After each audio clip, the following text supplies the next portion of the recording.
En 1961, John Fitzgerald Kennedy entre dans une salle de crise du Pentagone. Autour de lui, 14 généraux. Des hommes qui ont survécu à la Seconde Guerre mondiale. Des hommes qui commandent des arsenaux nucléaires. Des hommes qui, en privé, considèrent ce jeune président comme un amateur. Kennedy ne dit rien. Pendant 11 secondes exactement, il reste debout, immobile, silencieux. Et quand il prend enfin la parole, chaque homme dans cette pièce sait instinctivement qu'il vient de perdre le rapport de force. Ce que Kennedy a utilisé ce jour-là pour dominer cette pièce sans dire un mot, ce n'est ni du charisme inné, ni de la confiance en soi. C'est un mécanisme neurologique précis, documenté, reproductible. D'ici la fin de cette vidéo, vous comprendrez exactement comment certains hommes prennent le contrôle d'une pièce entière, avant même d'ouvrir la bouche. Vous découvrirez les 4 mécanismes de dominance non-verbale passive que les neurosciences ont identifiés. Et le dernier, le 4e, est si contre-intuitif que la plupart des hommes font exactement son opposé, chaque jour, sans le savoir.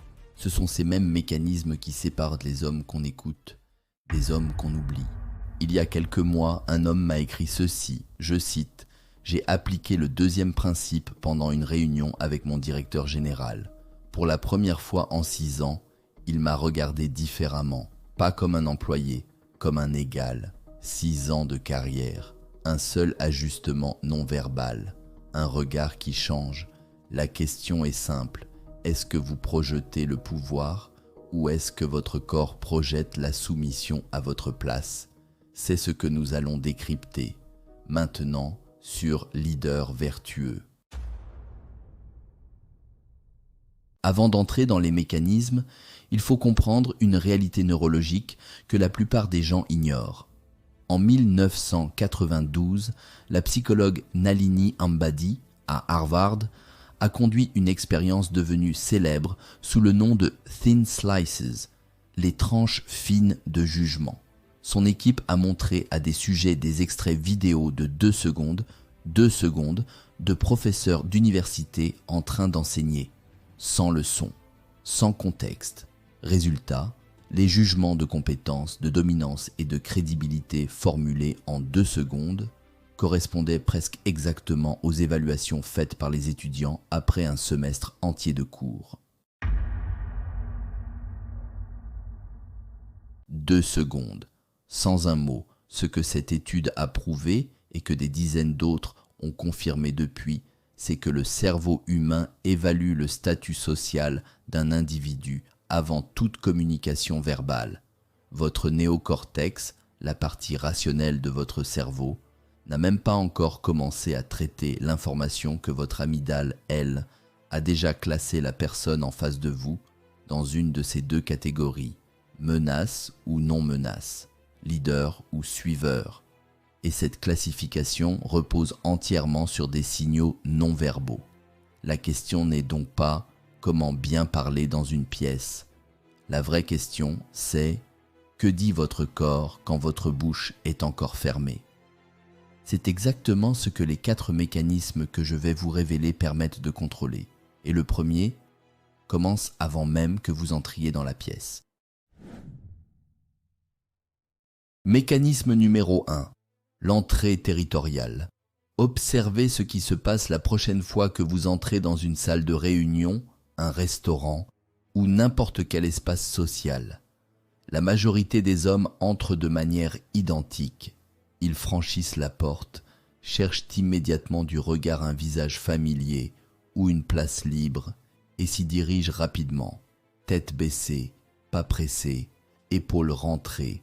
Ce comportement a un nom en éthologie, la science du comportement animal, c'est un comportement d'insertion.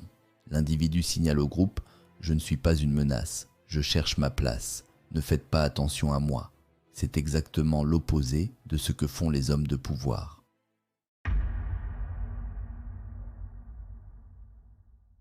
Un homme qui maîtrise l'entrée territoriale fait 3 choses, et ces 3 choses, à elles seules, changent la perception de tout le groupe. Premièrement, Il marque un temps d'arrêt au seuil de la porte. Pas un arrêt théâtral. Un arrêt de 1 à 2 secondes. Ce micro-arrêt force le cerveau des personnes présentes à enregistrer son arrivée consciemment. Il passe de bruit de fond à présence identifiée. Deuxièmement, son regard balaie la pièce avant ses pieds. Il ne cherche pas sa chaise, il scanne l'espace. Ce balayage visuel est interprété inconsciemment par les autres comme un comportement de propriétaire. Celui qui observe l'espace avant d'y pénétrer est perçu comme celui à qui l'espace appartient. Troisièmement, il avance à un rythme légèrement plus lent que ce que la situation semble exiger. Il ne se presse pas pour s'asseoir. Ce ralentissement volontaire envoie un signal neurologique précis. Cet homme contrôle son temps. Il ne s'adapte pas au rythme de la pièce. La pièce s'adapte à lui. Ce n'est pas de l'arrogance, c'est de la géographie sociale. Quand Kennedy est entré dans cette salle de crise en 1961, les caméras de surveillance ont montré exactement ce schéma. Un arrêt au seuil, un regard circulaire, une marche lente vers la table. Les généraux n'ont pas pensé consciemment « cet homme est puissant ». Leur amygdale l'a pensé pour eux. Et si cette première technique vous parle déjà, attendez de découvrir le troisième mécanisme, parce que c'est celui qui transforme le plus radicalement la perception des autres. On y arrive dans quelques instants. Mécanisme numéro 2, l'ancrage spatial. Une fois dans la pièce, la plupart des hommes commettent une erreur qu'ils répéteront toute leur vie sans jamais la détecter. Ils occupent l'espace de manière réactive. Ils s'assoient là où il reste de la place. Ils ajustent leur posture en fonction de leurs voisins. Ils croisent les bras quand les autres croisent les bras, un phénomène appelé synchronisation non-verbale descendante. Le corps se calibre automatiquement sur l'individu perçu comme dominant. L'homme qui maîtrise l'ancrage spatial fait l'inverse. Il occupe l'espace de manière proactive. Concrètement, l'ancrage spatial repose sur 2 principes neurologiques. Le principe d'expansion. Des études de la Columbia Business School dirigées par Dana Carney ont montré que les individus qui occupent physiquement plus d'espace, bras écartés sur la table, dossier de chaise utilisé, jambes stables et ouvertes, sont systématiquement perçus comme ayant un statut plus élevé. Non pas parce qu'ils prennent de la place, mais parce que leur cerveau, en adoptant ces postures, libère davantage de testostérone et réduit le cortisol, l'hormone du stress. Il ne projette pas la confiance, il la génère chimiquement. Le principe d'immobilité, et c'est celui-ci qui est le plus puissant. Les hommes de haut statut bougent moins de gestes parasites, moins de repositionnement, moins d'ajustement. Chaque mouvement est intentionnel. Les chercheurs en psychologie sociale appellent ça la conservation de l'énergie cinétique de statut. En langage simple, les rois ne gigotent pas. Regardez les images d'archives de n'importe quel chef d'État lors d'un sommet international. Leur corps est ancré, stable, lourd, comme si la gravité les affectait différemment des autres.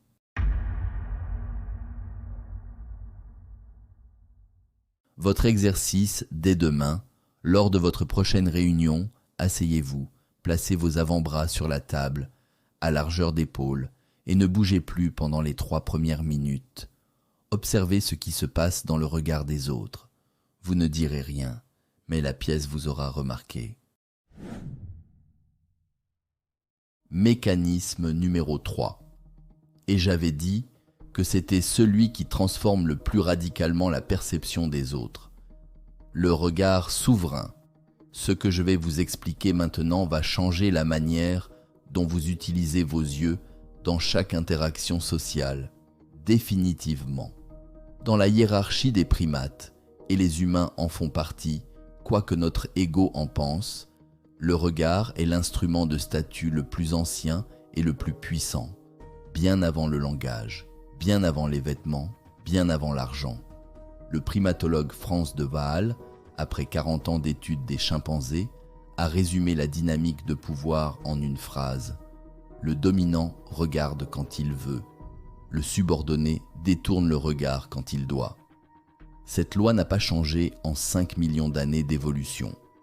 Et elle s'applique à chaque interaction humaine en 2026 exactement comme elle s'appliquait dans la savane. Le regard souverain repose sur 3 règles. Règle 1. Être le dernier à rompre le contact visuel. Dans une conversation, celui qui détourne le regard en premier signale inconsciemment la soumission. Ce n'est pas un concours de regard. C'est une question de confort. L'homme de pouvoir est simplement à l'aise avec le contact visuel prolongé. Il n'a pas besoin de fuir. Règle 2. Regardez avec les yeux, pas avec la tête. Quand quelqu'un vous interpelle, la réponse instinctive est de tourner la tête vers la source du son. L'homme de pouvoir tourne d'abord les yeux, lentement, et sa tête suit avec un micro-délai. Ce micro-délai, imperceptible consciemment, est interprété par le cerveau de l'interlocuteur comme un signal de hiérarchie.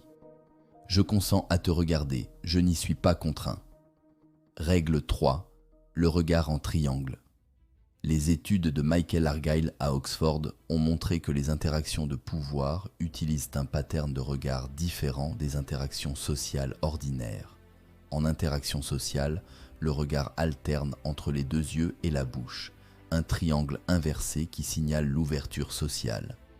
En interaction de pouvoir, le regard alterne entre les 2 yeux et le front, un triangle supérieur qui signale l'évaluation. Sans un mot, votre regard dit « Je vous observe, je vous évalue, je vous mesure ». Si vous ne deviez retenir qu'une seule chose de toute cette vidéo, retenez le regard souverain, parce qu'il est actif 100% du temps, dans chaque conversation, chaque réunion, chaque interaction, et il ne nécessite aucune préparation. Il suffit de changer la manière dont vos yeux se comportent. D'ailleurs, je vais vous poser une question, et j'aimerais sincèrement lire vos réponses en commentaire. De ces 3 premiers mécanismes, lequel pratiquez-vous déjà naturellement et lequel représente votre plus grand point d'amélioration? Dites-le moi en commentaire. Vous avez ressenti ça? Ce silence de 3 secondes que je viens de marquer. Pendant ces 3 secondes, votre attention s'est intensifiée. Votre cerveau s'est mis en alerte. Vous avez attendu ce qui allait suivre avec plus d'acuité qu'à n'importe quel autre moment de cette vidéo. C'est exactement ce qui se passe quand un homme de pouvoir utilise le silence dans une interaction sociale. En 2003, lors d'une négociation d'acquisition à plusieurs milliards de dollars, une négociation documentée par la Harvard Business Review, un PDG a utilisé cette technique de manière délibérée. Après que l'équipe adverse a présenté son offre initiale, il n'a pas répondu. Pas de contre-offre, pas de questions, pas de réaction faciale. Le silence a duré 4 minutes. L'équipe adverse a craqué la première. Elle a abaissé son prix de 15%, sans qu'un seul mot ait été prononcé. Les neurosciences expliquent pourquoi. Le cerveau humain est fondamentalement intolérant au vide social. Quand une réponse est attendue et qu'elle ne vient pas, l'amygdale interprète le silence comme un signal d'évaluation négative. La personne qui attend commence à douter, à recalculer, à concéder. Celui qui parle comble un vide. Celui qui se tait crée un vide et force les autres à le combler. Mais attention, et c'est là que la plupart des hommes échouent, le silence magnétique ne fonctionne que s'il est accompagné des 3 premiers mécanismes. Le silence d'un homme ancré, au regard stable et à la présence territoriale, est perçu comme de la puissance. Le silence d'un homme agité, au regard fuyant et à la posture contractée, est perçu comme de l'incompétence ou de la peur. Le silence n'est pas l'arme. Le silence est l'amplificateur. Il amplifie tout ce que votre corps projette déjà. C'est pourquoi j'ai gardé ce mécanisme pour la fin. Sans les 3 premiers, il ne fonctionne pas. Avec les 3 premiers, il devient dévastateur. Et si le concept de silence stratégique vous fascine, Leader Vertueux décode ses applications les plus avancées dans une autre analyse intitulée « Le silence stratégique, l'arme que les hommes puissants ne révèlent jamais. Le lien est dans la description. C'est le prolongement direct de ce que nous venons de décrypter. Reprenons. 4 mécanismes, 4 couches de dominance non verbale passive. L'entrée territoriale, vous ne pénétrez pas dans un espace, vous le revendiquez.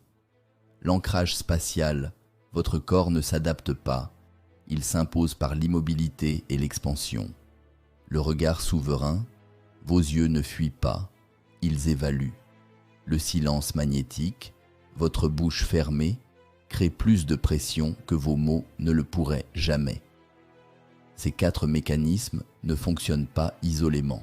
Ils forment un système que Kennedy maîtrisait, un système que De Gaulle appliquait instinctivement, et j'ai décrypté ces techniques verbales dans une analyse dédiée sur cette chaîne.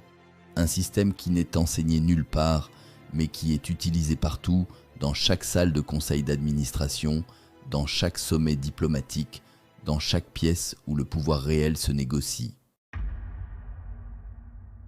Mais avant de partir, je veux vous laisser avec une réflexion. Tout ce que nous avons exploré aujourd'hui, l'entrée, la posture, le regard, le silence, tout cela pourrait être réduit à des techniques de domination. Et ce serait une erreur, parce que l'homme qui applique ces mécanismes pour impressionner les autres les appliquera toujours de manière artificielle. Et l'artifice se détecte, toujours. L'homme qui les intègre véritablement est celui qui comprend une vérité plus profonde. Le plus haut niveau de charisme n'est pas la domination, c'est la maîtrise de soi. Dominer une pièce sans dire un mot, ce n'est pas contrôler les autres, c'est être si profondément ancré dans votre propre centre de gravité que les autres, naturellement, s'alignent. Le pouvoir silencieux n'est pas pris, il est émis, comme la chaleur d'un feu, comme la gravité d'une étoile. Maîtrisez-vous d'abord, la pièce suivra. Si vous avez ressenti quelque chose pendant cette vidéo, une prise de conscience, un déclic, même discret, alors vous êtes exactement là où vous devez être. Abonnez-vous à Leader Vertueux. Chaque semaine, nous décryptons les mécanismes invisibles du pouvoir, du leadership et du charisme. On se retrouve dans la prochaine analyse.